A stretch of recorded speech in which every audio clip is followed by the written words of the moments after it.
Hello everybody, Road Warrior 627 here, and welcome back to another Thoroughbred Racing preview here on my channel. Today, as promised, we're going to be bringing you a preview for Man o' War Day at beautiful Belmont Park. Now, the weather might not be so beautiful, because tomorrow, Friday, we're going to have some showers. Actually, the day this video is coming out, we're supposed to have some showers. Then it's going to clear up overnight. It's going to be a little bit nicer Saturday morning, but then we might have some rain Saturday afternoon. I don't think it's anything that's going to change the turf courses. I don't think it's going to affect the main track that much either. So I'm just going to come at this card with the standpoint of things being normal, whether that's fast and firm or it's good and good. I really don't care. It doesn't make a difference. That's not my philosophy for most of these races anyway. So before we get into the video itself, I just want to address the elephant in the room, and of course that elephant is a horse by the name of Rich Strike, who won the Derby at 80-1. He got the fast pace to close into. There's not much else to say other than that, and that everybody overlooked him, including me. I didn't look at him. My Derby preview was before... Yes. My Derby preview was well before the late scratch time, and the live stream I was on with Jack and Eric and Sammy on Racing Rundown was also before the late scratch time. So we had no idea that this horse was going to be in. Whatever, it's the way it is. I had some money on Zandon, of course. He was my second choice, and he hung in the stretch. He couldn't even pass Epicenter, and he had a better trip than Epicenter relative to the pace. So I don't really have any complaints about that.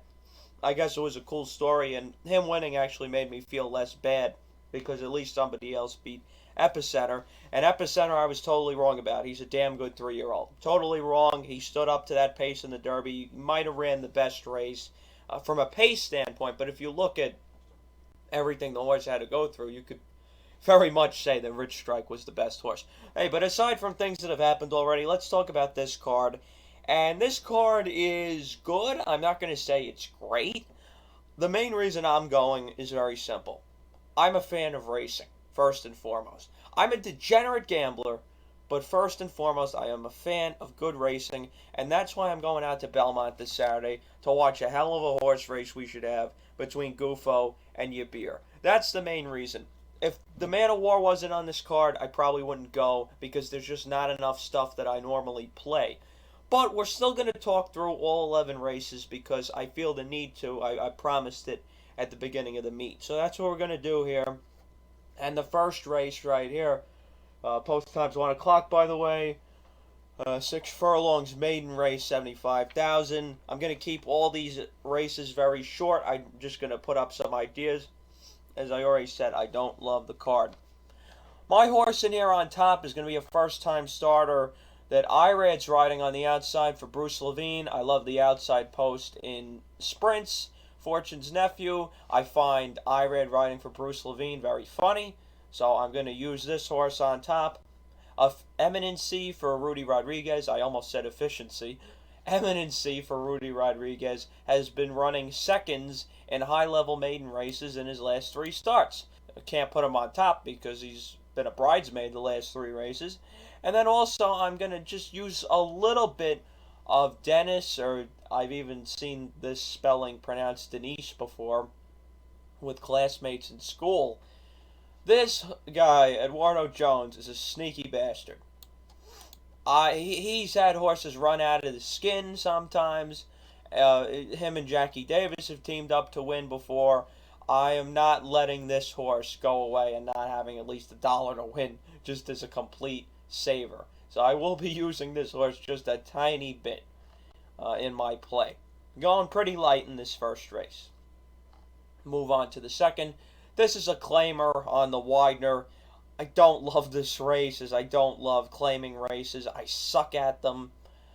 Pretty much all I could say is that the 2 horses, the horse to beat in here. You throw out the last race, you could see before that, very formidable horse in here. The one thing I have to say that's a little weird is this guy, Rob Falcone, has 2 horses in the race, and they wind up right next to each other. And they've got Well, one of the jockeys I hate, but he still wins. And then Flavian Pratt, of course. You don't even need to say anything about him. I think he's the best jockey in the country. Let's move on to the third race now. Don't like it again, really. It's the Vagrancy Handicap. Let's talk about a few horses in here. My pick is going to be Frank's Rocket. I know what you're going to say. The horse hasn't won in a while. The back class is good, though. It's been a money burner, but I think the pace can set up. And the reason is that Luis Saez is going to send Bella Sofia, and you would think Miss Brazil is going at least close to the lead as well. Kept Waiting has speed from the last race, although I don't think she's going to be on the lead here. And then this horse on the inside has also shown speed at times. I feel like this could set up for Frank's Rocket from a stalking style. Flavian Pratt, of course. So I'm going to take this horse in here. I don't know how I'm going to use this horse. 3-1 to me is not really win bettable. Maybe I throw a little win bet just to get a little bit more juice for the next race or the race after that. But mainly hook up in doubles into Frank's Rocket, in and out. I hate the second race already, so maybe not even out of the second into this one, but maybe the third into the fourth. The fourth I don't like really either, but do have a few more opinions than I did in the second. And the main two horses I'm going to use are You Should Be Dancing, who finally won last time. I'm hoping second good race in a row, first start off the win. I always love that angle, first start off the win. Jose Gomez has been riding spectacular as an apprentice. Rudy Rodriguez has been good, of course. I'm also going to use the 12-horse Freedom of the Press, who shows up at least half the time with a decent effort for Jimmy Ferraro. Luis Saez, I wonder if he becomes a little more aggressive and sends this horse from the outside post, considering that this distance is 6 furlongs on the inner, and it's much more crucial to save ground on the inner turf, and it's also more conducive to speed horses. One other horse I was considering a little bit is this 11 with Pratt, fourth-time starter for Mark Hennig. Hennig's also a little bit funky with his horses. I really can't ever get a good read on them, but the fact that Pratt's riding for him, Hennig's been a New York guy forever, Pratt's just plumb out new here for the most part, except for the stakes races last year. I find that funny. So I will use the 11 a little bit. So I'll be using 6, 11, and 12 in the fourth race. Now the fifth race, finally an opinion that I actually have. This is the Runhappy Stakes, and that's the last time I'm going to say that horse's name. Nothing is presented by that horse. I hate all the commercials. Let's move on. Chateau is probably going to the lead in here. Wouldn't be surprised. I should say I would be surprised if he doesn't. Carmouche, of course. I like officiating. Officiating beat him when they ran in the Tom Fool last time. He also made me money in that race officiating. I liked him as my second choice in there. He didn't run well back in Florida at the end of March. I don't know why they came back 3 weeks later when they could have run up here. Well, now they're back up here, moving the 8 miles to Belmont. Franco gets the mount back in New York. I love that. But this is my horse crush, Mr. Phil. I love Mr. Phil. I absolutely love him. I think he's just so cool. He tries all the time, and I want to talk about him just a little bit here. Mr. Phil was really in good form last year when he won the 7th race on my birthday. At a good price, too. Then he ran one more decent effort, and you could see the fallout here throughout last year and the early part of this year. Then, after the switch to Rob Atras, and I'm hoping this is not because of the juice. I have my suspicions about Rob Atras with the juice. I hope it wasn't this. But at the end of this claiming 32, on February 27th, it's almost like he realized, hey, I'm Mr. Phil. I'm a good horse. And he started to run at the end of the race, and he just missed by a head. Then he goes to the lead in his next 2 starts. March 27th, he was much the best. On the 21st of April at Aqueduct, he got the gold rail. There was absolutely gold rail that day. Look at the fractions, 21-4, 44-1, and he got past in the stretch, and then he came back. He absolutely did not deserve to win this race, but he got it done. He dug deep. And despite having the gold rail, he still had to come back after setting those insane fractions. Now, I don't get Abner Adorno. I know Carmouche is riding Chateau, and he probably thinks the Chateau is better than Mr. Phil, and he probably is. But there were a lot of other choices in the jocks room, and I'm very surprised that this guy is riding for Atras. There might be a connection here. If Atras has horses at other tracks that this guy rides for him, whatever. You see that Mr. Phil ran at Parks last year too and stunk it up, so who knows? All I know is I love Mr. Phil. I'm going to use him. From a pick standpoint, you put a gun to my head, I'd probably pick officiating. I just love Mr. Phil so much. This is a total, no analysis here. I just love him. I think Chateau is just the kind of a horse that he either runs his good race or he goes out to the lead and he just gets caught. And I think that Mr. Phil would probably get first run on him, and officiating's probably better. But if you look at the speed figures, at least the Equibase ones, Mr. Phil has every right to win this race. So I love him. I'm going to use these two mostly, and I'm going to use Chateau a little bit defensively. Drafted I don't love. Repo Rocks I don't love. Answer In I really don't love. So we're going to skip those three and stick with 1, 5, and 6, mainly 5 and 6. Sixth race is a mile on the Widener, a big purse allowance race. This is one where I have to use a bunch of horses, and it's a really stupid reason. It's just because it's my guys. And of course on top I'm going to use Chad and Pratt. Lay the groundwork, finally getting to the turf with this horse. Started on the dirt at Gulfstream when I had a chance to go on the turf. Now, this last one at Gulfstream came off the turf and still managed to win. I don't know if this was the original goal with Lay the Groundwork. Speightstown, that's Caleb's posse, that's the dirt pedigree. So, I really don't know what the point is there. So that horse is going to be on top. The horse that really scares me is this horse for Neil Drysdale, who always seems to show up with a decent effort, and Johnny Velasquez is riding for him. Anytime Velasquez rides for somebody from out of town or somebody he doesn't normally ride for, I absolutely take notice. I love Johnny V on the turf. He may be old and he may be stupid sometimes, but he always pulls a really good ride out of his ass sometimes, and he often does it for these connections that you don't see coming. So I'm definitely going to use this horse. I'm very, very scared. The other horse I'm going to lean heavily on as the main three is Chironi. Chironi might be a little slow. I hit her in her first race, but from a speed standpoint, improved since then and run 2 really good races since then last year. Off the layoff doesn't really concern me. I don't know what the trainer change is. I don't know if this guy is related to Mike Maselli. I don't know. There's no sign of a purchase, so I don't really care. I know who the horse is, and I'm definitely going to use her.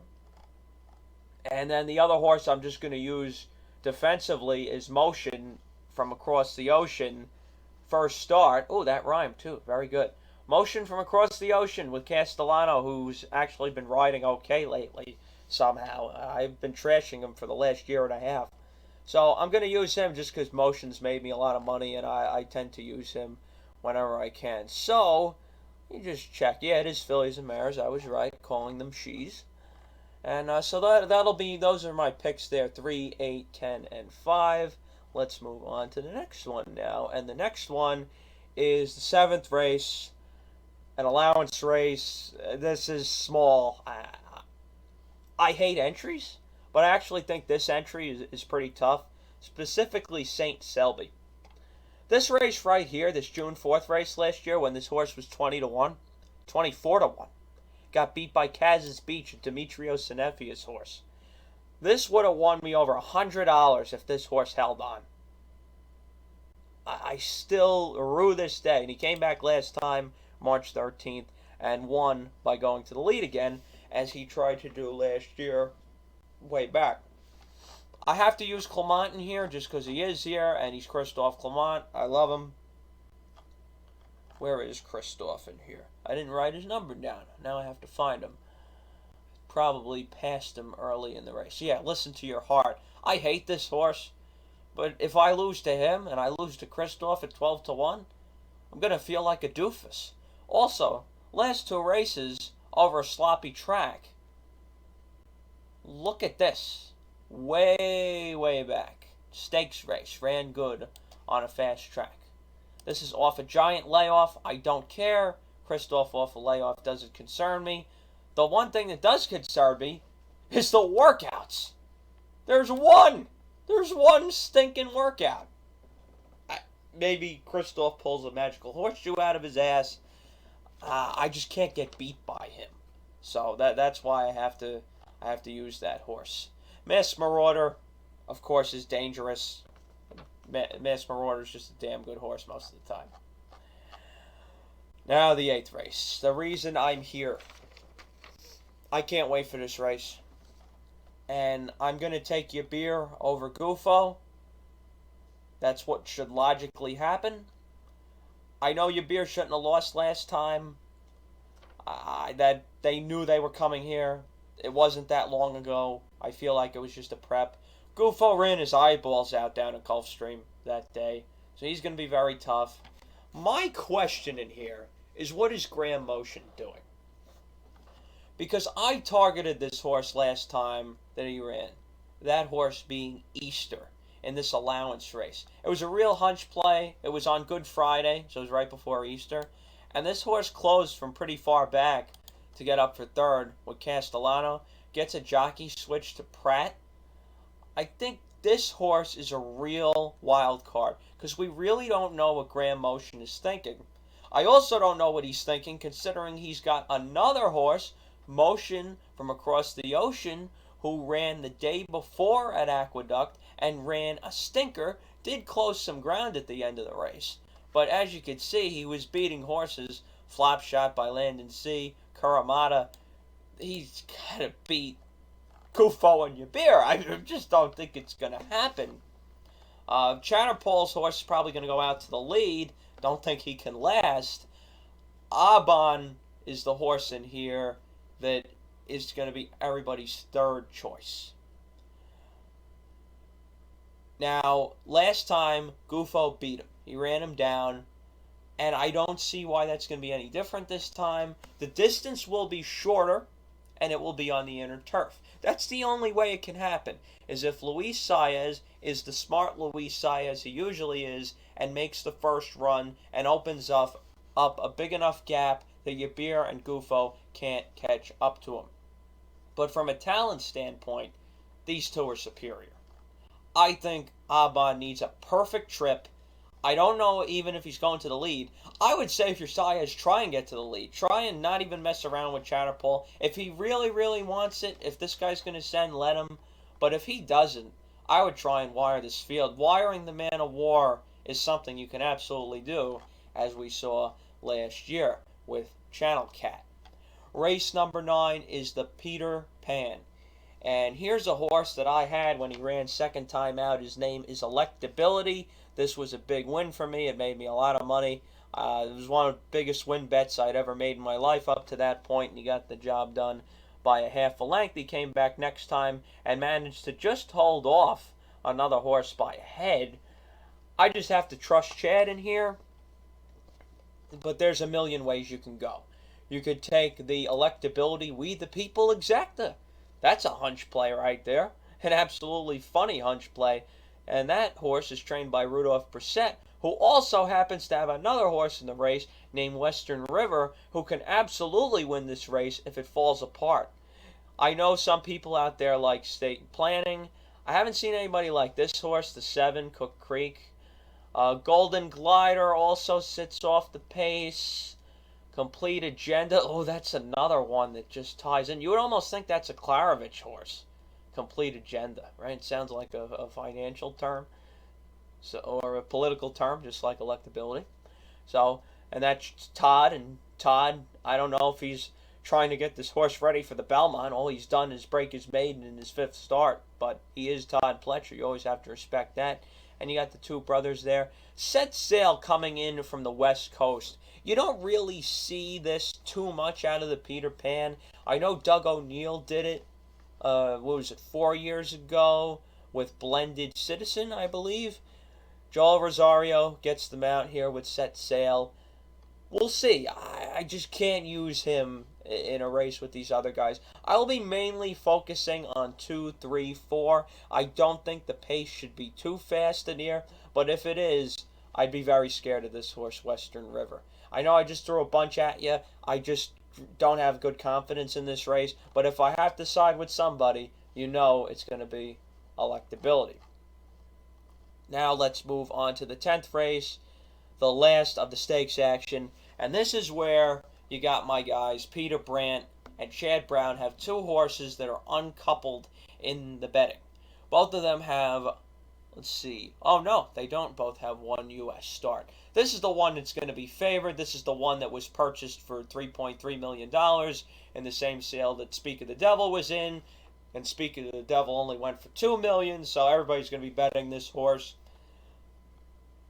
Lamista probably should not win this race. Flavian's been getting all the good mounts for Chad over Irad lately. Still going to take money because it's Chad Brown and Peter Brandt. My horse on top in here is Plum Ali. Plum Ali is the kind of a horse that I just respect. Just really like her. Shows up most of the time.